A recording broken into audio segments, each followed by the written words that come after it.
આજનો આપણો વિષય છે સામાજિક વિજ્ઞાન પાઠ 5 વનવાસી, વિચરતી જાતિ અને સ્થાનિક સમુદાય।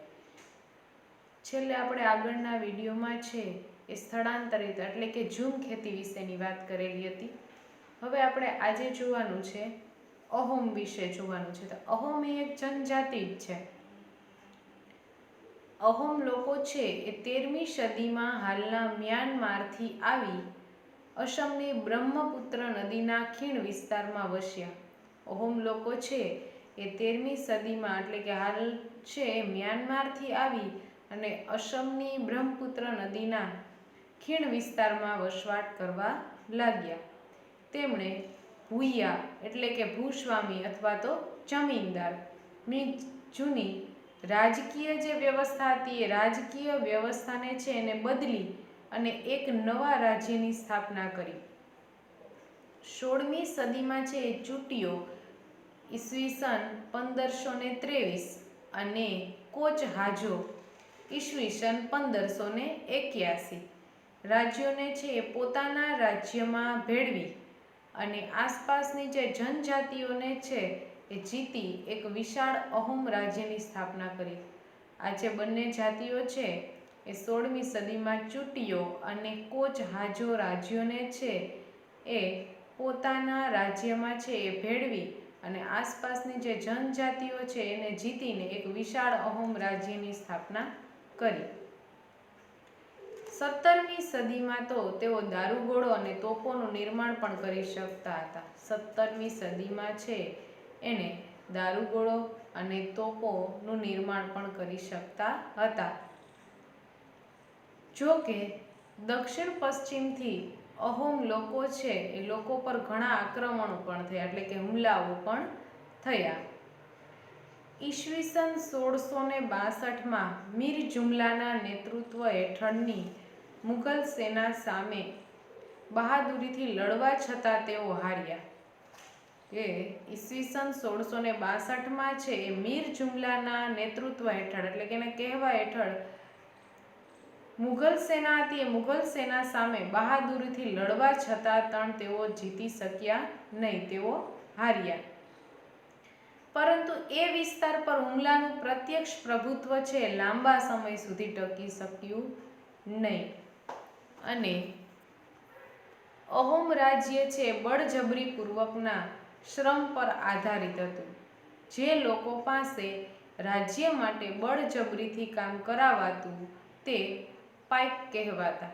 કે જે લોકો પાસે છે એ રાજ્ય માટે છે એ બળજબરીથી જે કામ કરાવવામાં આવતું તેને પાઇક કહેવાતા। દરેક ગામમાંથી છે નિશ્ચિત કરવામાં આવેલ સંખ્યામાં છે એ પાઇક મોકલવાના રહેતા।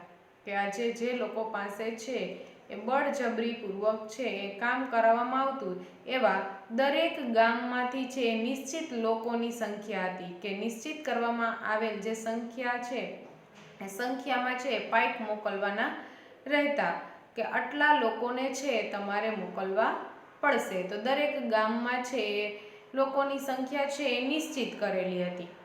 વસ્તી ગણતરીને આધારે વધુ વસ્તી ધરાવતા વિસ્તારોમાંથી ઓછી વસ્તીવાળા વિસ્તારમાં લોકોને ખસેડવાથી અહોમ કુળ છે એ તૂટી ગયા। કે વસ્તી વધારાને આધારે છે એ વધુ વસ્તી જે ધરાવતા વિસ્તારો હતા એ વિસ્તારોમાંથી ઓછી વસ્તીવાળા વિસ્તારોમાં લોકોને છે ત્યાં મોકલી દેવામાં આવતા અને આ ખસેડવાથી છે અહોમ કુળ છે શું થઈ ગયું, તૂટી ગયા એટલે કે લોકો છૂટા પડી ગયા।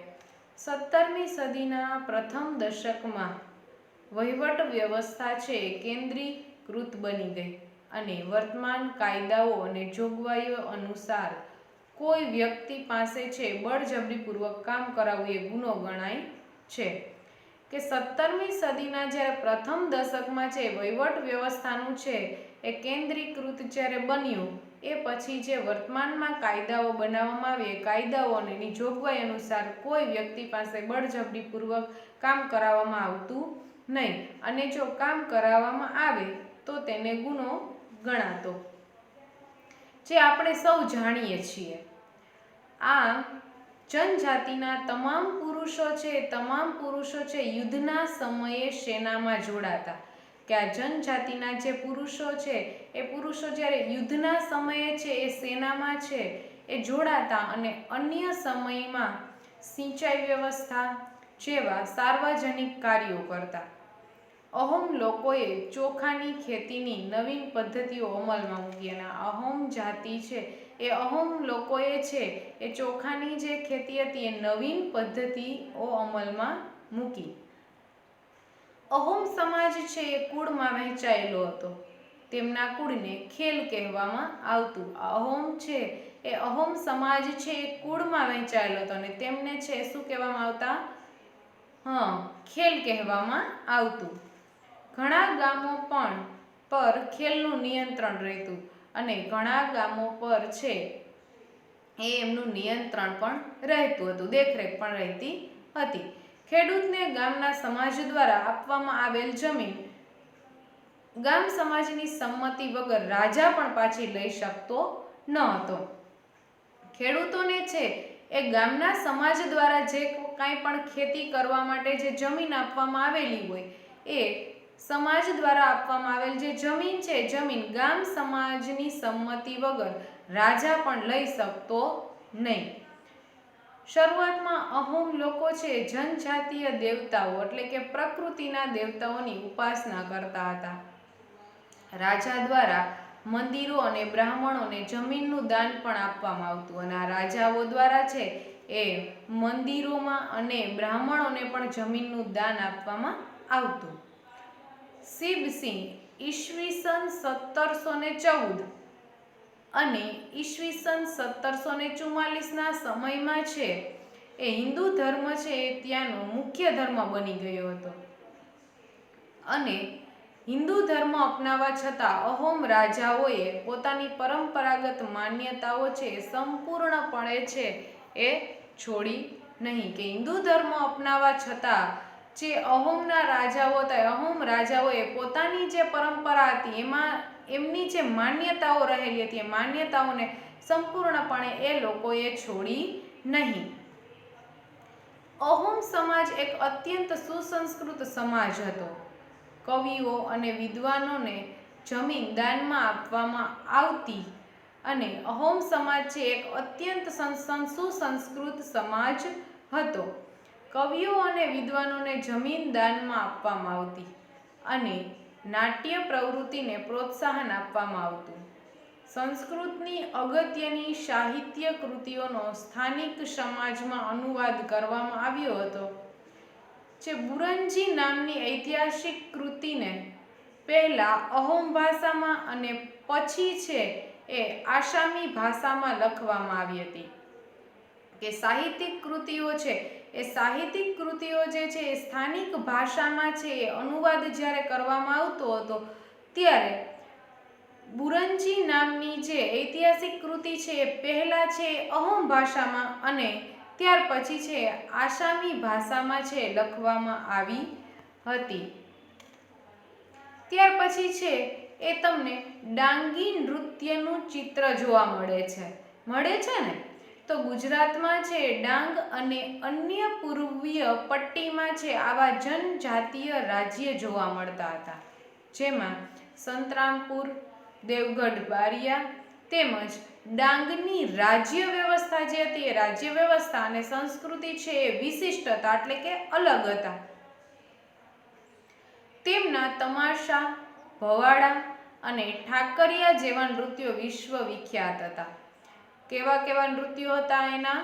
તો તમાશા, ભવાડા અને ઠાકરિયા જેવા નૃત્યો છે એ આખા જગતમાં છે એ વિશ્વ વિખ્યાત એટલે કે પ્રખ્યાત થયા છે.